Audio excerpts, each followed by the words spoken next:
Il 28 maggio Mare Amico ha documentato la prima ovodeposizione nelle spiagge agrigentine di una tartaruga caretta caretta.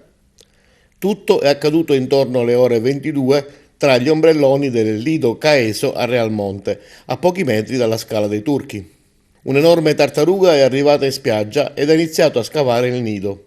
Dopo circa un'ora lo ha ricoperto di sabbia per difendere le proprie uova.